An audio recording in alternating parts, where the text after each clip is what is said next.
much easier.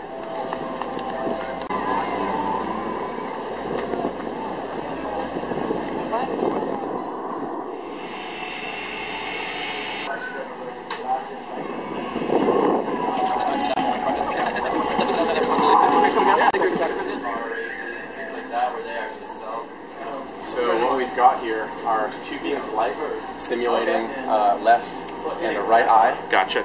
Focusing at a distance at a singular object. Right. So the beams come together all the way down to the focal point. Here. And that's where they should line perfectly up, right? The idea is that the beams come together on one object at a distance, just like the human eye focuses left and a right eye simultaneously on one object. We're going to put this sunglass on the laser test. Okay. Just kind of observe what happens here. All right. So in this case, you can see how the lasers split significantly apart. Right. Split apart, which shows that there is actually prism existing in this lens. So while that might not seem significant, imagine that at a distance times 10. Golf, for example. You know, you're going to be golfing at a long yardage. So it's causing shifting, it's causing prism, it's causing what you're looking at to actually seem separate or away from where it truly is without the sunglasses.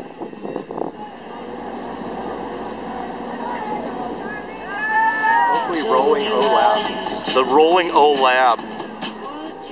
Oakley's patented lens geometry, we call it XYZ. If you think about it, this is the x-axis, this is the y-axis, and then z, the thickness. That third axis, the third dimension, we're taper correcting the thickness of the lens, allowing light to pass through as natural as if you weren't wearing Oakley sunglasses at all, throughout the entire surface area of the lens. So the focal point isn't just straight ahead through the center of the lens. If I take this sunglass off the head form and I actually move it all around, up, down, left, and right, you guys can see that the laser beams actually stay focused together no matter where they're being pointed through the lens.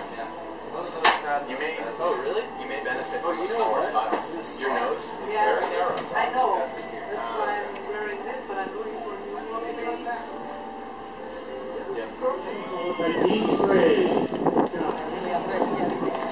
Treated glass, laminated glass, it's essentially like safety glass. Right. And people like glass sometimes for sunglass lenses because it can perform very well optically, and it's also very scratch resistant. Right. But glass is a very poor choice on impact because when you take a small, relatively lightweight object... I love this machine, man. This is so cool. Get ready. I can't wait. I'll even let you press the button if you think you can handle it. Oh, man, I don't know. So we take a relatively small, lightweight object. It's a 1/4-inch steel shot, and we're going to plan to. You're gonna make me fall apart. I tell you, man, what are we gonna do? We're gonna blow these glasses apart. I love it. Right. What do you call the machine? It's the high velocity machine. The high velocity, and this is the impact, basically the impact testing area. This is the impact testing area of the Oakley lab. I love that, man. So we're going to take that projectile and fire it from a distance of 8 inches away at 150 feet per second. That's equivalent to 102 miles an hour. All right. And this is the temper-treated glass lens. And whenever you're ready. Hold on, let me get a good close-up there. See that button right there. All right. 3, 2, 1. Let your finger off. Whoa! Gone.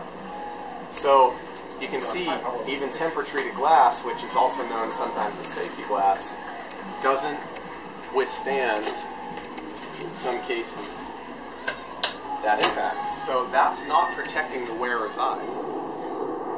So now we're going to take an Oakley sunglass style, and I'm going to go ahead and put two brand new lenses are impact tests. Oh yeah. So we don't mind going through those ones.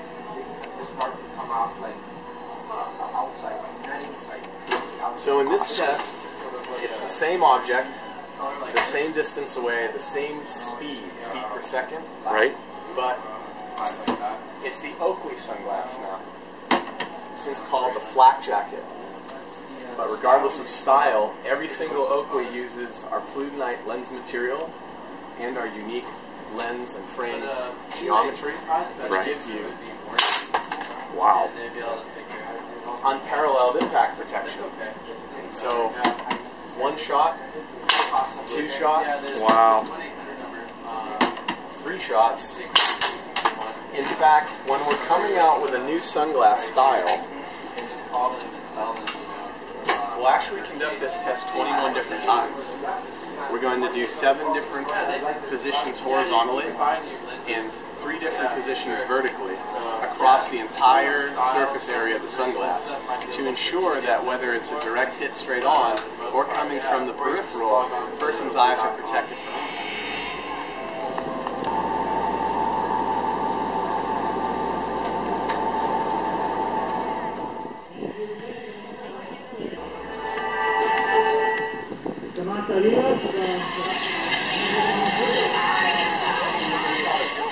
We've got a second component here. It's considered blunt force trauma. So this is a heavier object traveling a little bit slower. Wow. And it's like a body weight fall simulation. So if I trip and fall forward all the way down and I don't have time to protect my face area, Right. that would be my entire mass falling onto an object. So body weight fall, high mass. In this case, we're going to use the same unbranded sunglass, no name, the CR39 plastic lens.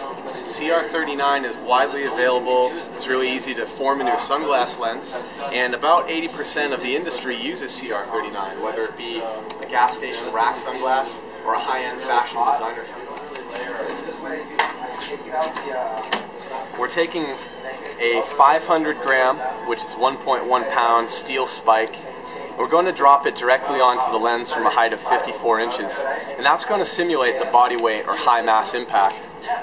Wow. So directly onto the CR39 plastic lens, 3, 2, 1. Ooh.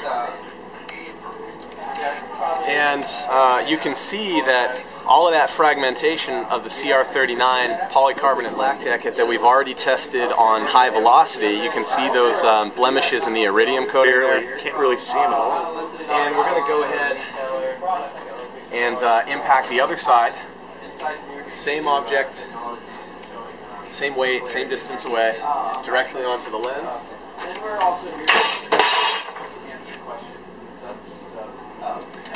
And in this case, what we're testing for is that the lens doesn't fail. And a failure would be a crack, a split, a complete penetration through the lens, Right. the lens coming in toward the wearer's eye, or popping out of the frame the other direction. Also, the frame has to stay on the dummy's head in this test. Right. And most importantly, I think, the penetration, that impression, can never be deep enough to touch the eye or the soft tissue around the eye. Our performance lens kits. Thanks for the awesome tour, man. You're welcome.